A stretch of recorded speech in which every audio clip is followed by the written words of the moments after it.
sorry ass DJ.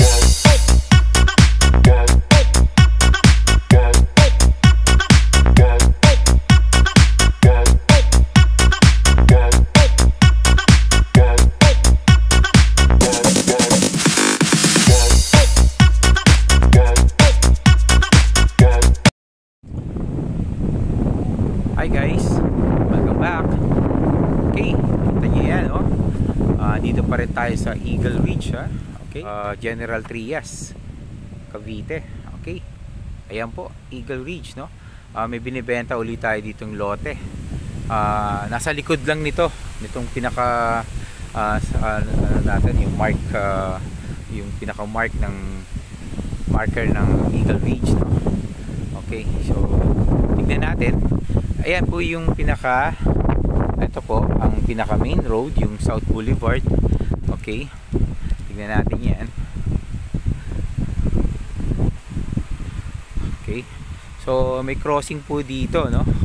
Ito pinaka crossing yan, St. Paul. Ayan po, street St. Paul.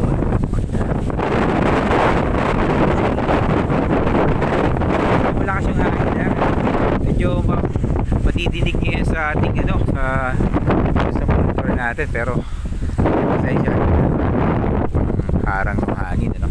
Okay, so ayan po, St. Paul, no? St. Paul, crossing ng St. Paul and South Boulevard. Ayan.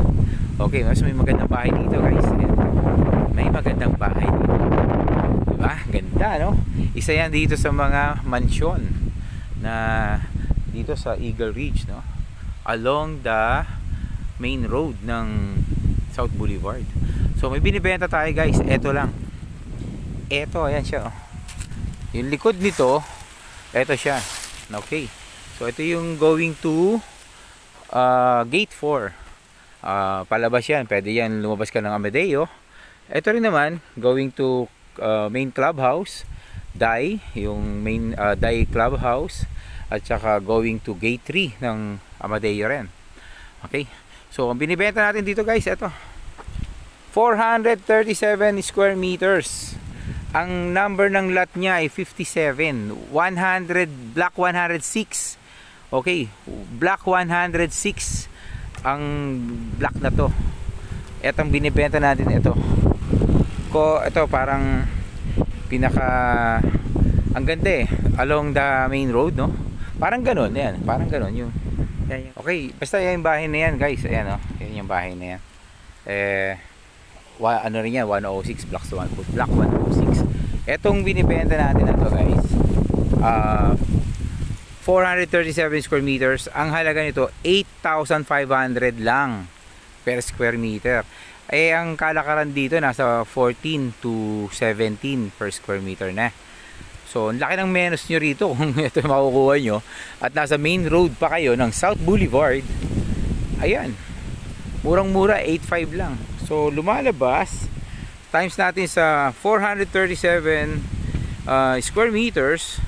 3,714,500 pesos. 3,714,500. Ayan. So napakamura sa ganitong klase ng property dito sa village ng Eagle Ridge, no? Ulitin natin, 437 times 8.5, 3,714,500. Block 106, 106. At ang kanyang lot number 57. Pag nakita nyo yan sa mapa. So ikutin natin, guys, napakaganda ng location, di ba? So kanina galing tayo doon, yung binibenta natin doon. Ayan, itong likod ng marker na to, yung likod niyan. So binibenta rin natin yan. Okay. So ayan, oh, di ba? May kapitbahay na. Okay, so kung gusto niyo tong ating property na to, guys, tawagan niyo po ako. Inquire po kayo sa amin at pag-usapan natin para at least, di ba? Kumbaga parang kayo kagad ang unang makakaalam at makakakita nitong ating sinasabi dito. Ibig ko sabihin, guys, ito pag meron kayong inquiry, tawag kaagad kayo. Nandiyan yung ating number, tawagan nyo po ako. Okay? At huwag nyo kalimutan mag-subscribe sa channel natin. Baka may makita pa kayong mga video na katulad nito, gaya nito, itong mga property na ganito kamumura.